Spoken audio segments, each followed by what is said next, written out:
নমস্কার, hi everyone. কেমন আছেন সবাই? আশা করছি সবাই ভালো আছেন, আমিও ভালো আছি।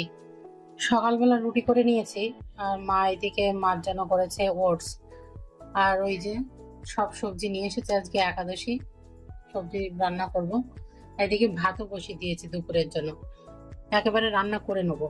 আর আজকে গরমও পড়ছে প্রচন্ড, তাই সকালে যত পুরনো নাইটি আছে তাই একটা পরে নিয়েছি, নিয়ে কাজটা তাড়াতাড়ি করে নিয়ে চান দান করে তাই একাদশীর তরকারি রান্না করব।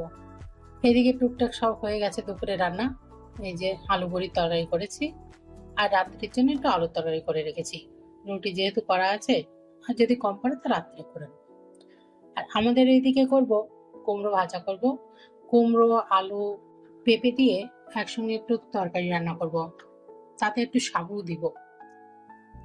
দেখি এই রান্নাটা আমি ফার্স্ট টাইম ট্রাই করছি, কেমন ভাবে জানি না। মাদের বাড়িতে খেয়ে এসেছিলাম, মা খুব সুন্দর করেছিল।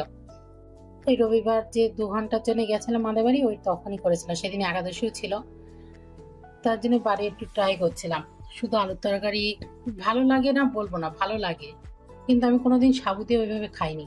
মার ওখানে গিয়ে খেয়েছি, খুব সুন্দর লাগছে। এই যে আমার তরকারি হয়ে গেছে, কিন্তু আমার সাবুগুলো একটু বেশিই গলে গিয়েছিল, মার সাবুগুলো একটু আস্তে আস্তে ছিল। আর যেহেতু কুমড়ো দিয়েছে, মিষ্টিও দিতে হয়েছে, তাই আমি আবার জন্য 3টে ঝাল নিয়েছি। ঝাল ঝাল হলে খেতেও বেশ ভালো লাগে, কারণ মিষ্টি জিনিস আমার, একাদশী হোক উপোস হোক, মিষ্টি জিনিসটা আমি খুব একটা পছন্দ করি না, অ্যাভয়েড করি। কিন্তু খেতে সত্যিই সুন্দর হয়েছিল, শুধু একটু গোলমরিচের কমতি ছিল। ঠিক আছে, নেক্সট টাইম দিব। তো এই ছিল আজকের মিনি ব্লগ, মানে ছোট ব্লগ। আর সবাই ভালো থাকবেন, সুস্থ থাকবেন। দেখা হচ্ছে পরের ভিডিওতে।